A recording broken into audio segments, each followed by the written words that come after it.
यहाँहरू सबैलाई हार्दिक नमस्कार। सधैँ चाहिँ आज पनि महाभारतमा के छ नामक श्रृङ्खलामा यहाँहरू सबैलाई हार्दिक स्वागत गर्दछु। महाभारतमा के छ नामक निबन्ध सङ्ग्रह मेरो प्रकाशोन्मुख अवस्थामा रहेको छ र यो साङ्ग्रिला बुक प्रणालीले निकट भविष्यमै यसलाई प्रकाशनमा ल्याउने तयारी गरिरहेको छ र यस निबन्ध सङ्ग्रहमा 155वटा निबन्धहरू सङ्कलित छन् र ती निबन्धहरूलाई दैनिक रूपमा प्रस्तुत गर्दै जाने सन्दर्भमा आज 152 निबन्ध लिएर यहाँहरू समक्ष उपस्थित भएको छु र आजको निबन्धको शीर्षक रहेको छ पितृ बोलाउने चलन। यो मेरो युट्युब च्यानल अहिलेसम्म सब्स्क्राइब गर्नुभएको छैन भने कृपया सब्स्क्राइब गरिदिनु हुन सबैमा हार्दिक अनुरोध गर्दै आज प्रस्तुत गर्न लागि यो निबन्ध महाभारतका 18 पर्वहरू मध्येमा 15औं पर्वसँग सम्बन्धित छ। 15औं पर्वमा रहेका सम्पूर्ण विषयवस्तु अन्तर्गत मैले एउटा मात्रै निबन्ध छनौट गरेको छु यो विषयवस्तुलाई आधार बनाएर र त्यो पितृ बोलाउने चलन भन्ने शीर्षकको छ। अब हामीले अहिले पनि पितृ बोलाउने चलन गाउँठाउँमा देखिरहेका छौँ, जसलाई दैवी शक्ति प्राप्त भएको छ। उनीहरूले पितृसँग साक्षात् पितृसँग उनीहरूसँग कुराकानी गर्न सक्ने एउटा माध्यम उनीहरूले तयारी गर्छन्, जसले पितृ बोलाउँछन्। अहिले पनि त्यस्ता दैवी शक्तिहरू अहिले पनि छन् र त्यो बेला नहुने कुरै भएन। र महाभारतमा कसरी पितृ बोलाउने चलन त्यहाँ प्रस्तुत गरिरहेको रहेछ, त्यो दृष्टान्तले हामीलाई केही न केही अहिलेको पितृ बोलाउने चलन अन्धविश्वासी हो, रूढिवादी हो भन्ने जुन हाम्रो धारणा रहेको छ, त्यसलाई केही न केही मात्रामा सकारात्मक ऊर्जा प्रदान गर्न यो निबन्धले हामीलाई प्रेरित गर्नेछ भन्ने अपेक्षा मैले लिएको छु। पितृ बोलाउने चलन। व्यासजीको प्रभावले कुरुक्षेत्रको युद्धमा मारिएका कौरव र पाण्डव वीरहरू गङ्गाजीको जलबाट प्रकट हुन्छन्।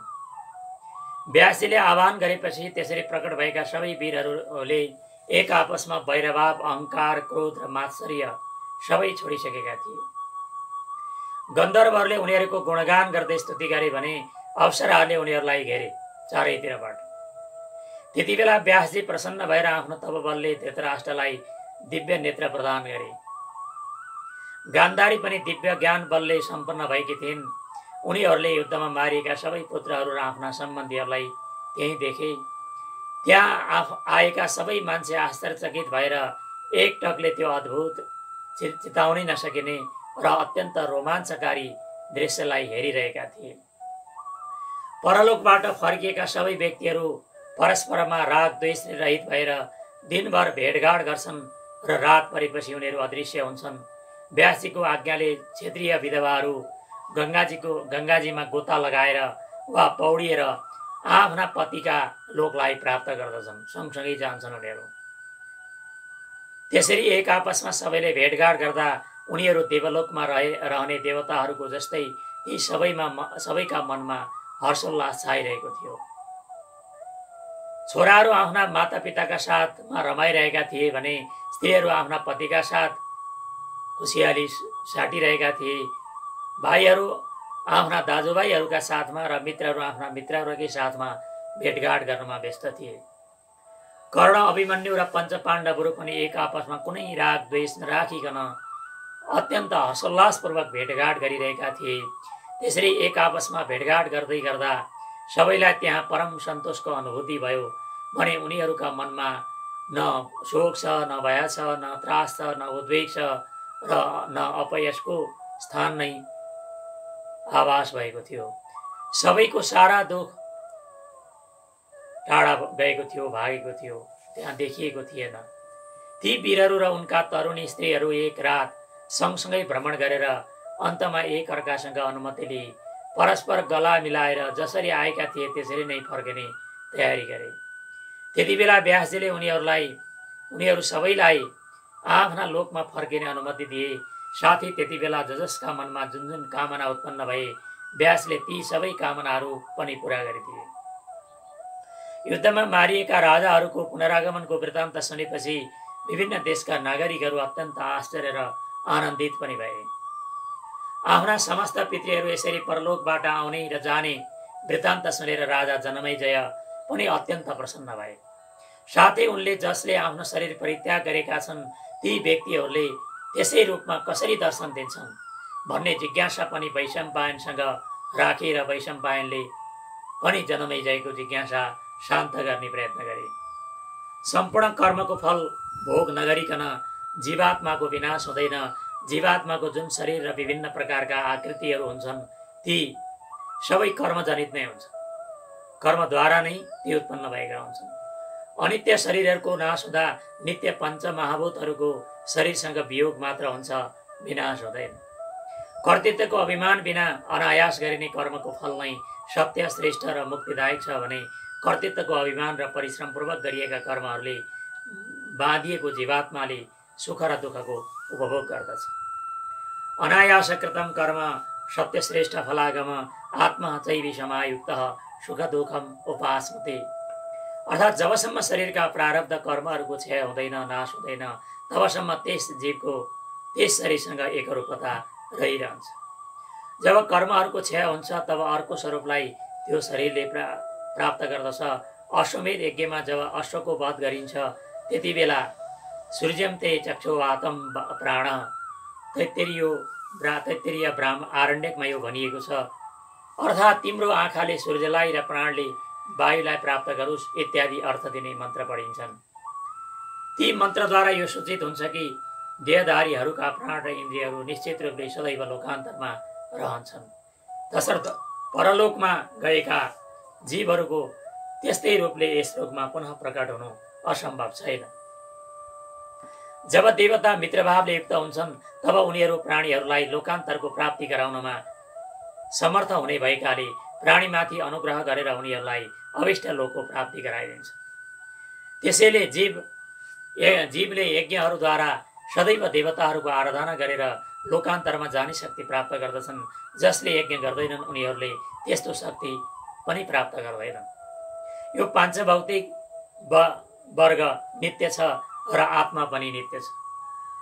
यस अवस्थामा जुन मान्छे त्यस आत्माको अनेक प्रकारका देहहरूसँग सम्बन्ध तथा तिनको जन्म र नाशद्वारा आत्माको पनि जन्म र नाश हुन्छ भन्ने ठान्दछन् तिनीहरूको बुद्धि व्यर्थ छ। वियोगे सोचते त्यर्थम सवाल इतिमेमति। अर्थात् कसैको कसैसँग वियोग हुँदा बिछोड हुँदा जसले अत्यन्त शोक गर्दछ त्यो पनि मेरा मतमा बालक नै हो।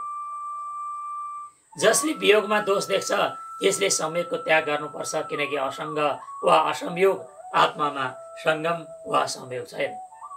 जसले त्यसमा संयोगको आरोप गर्दछ त्यसैलाई यस भूतलमा वियोगको दुःख खपिरहनुपर्छ, सहिरहनुपर्छ। वियोगे दोषदर्शी संयोगम सर्जयेत् असङ्गे सङ्गमो नास्ति दुःखम भोवि वियोगजम।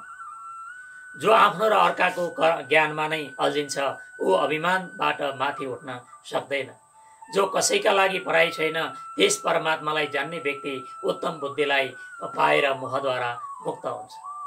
त्यस्तो मुक्त व्यक्ति अव्यक्तद्वारा नै प्रकट भएको थियो र पुनः अव्यक्तमै लीन हुन्छ। यो पराधीन जीव जुन जुन शरीर धारण गरेर कर्म गर्दछ त्यस शरीरद्वारा त्यसको फल भोग्दछ। मानस कर्मको फल मनले र शारीरिक कर्मको फल शरीर धारण गरेर भोग्दछ। येन शरीरेण करोत्ययम् अनीश्वर तेन तेन शरीरेण तदवश्यम उपास्मते मानसम मनसाप्नोति शरीरम च शरीरवान।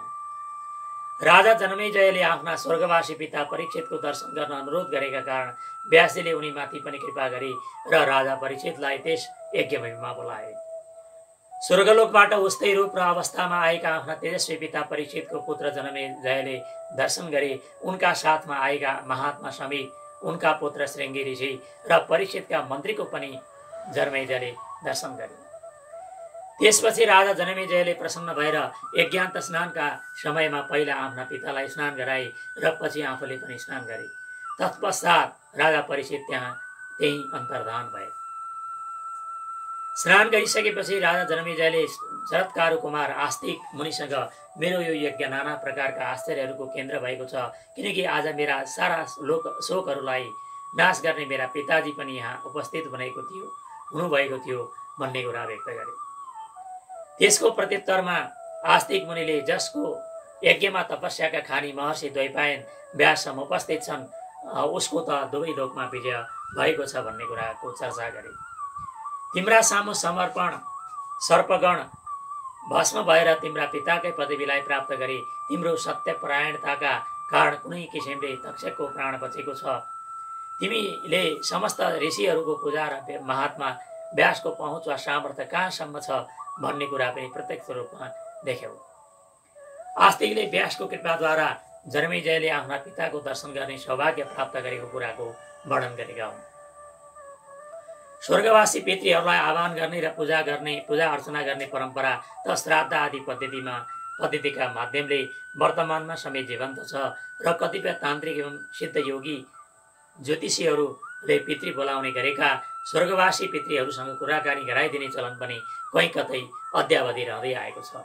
तर स्वर्गवासी पितृहरूलाई बोलाएर प्रत्यक्ष रूपमै भेटघाट गर्ने अवसर जुराइदिने पहिलो प्रयास व्यासजीका कृपाले राजा जनमेजयलाई नै प्राप्त भएको हो र शुद्ध एवं सात्विक आचरणमा रहिरहन सके हामीहरूले समेत स्वप्नमा नै किन नहोस् पितृहरूको दर्शन गर्न अवश्य सक्नेछौँ।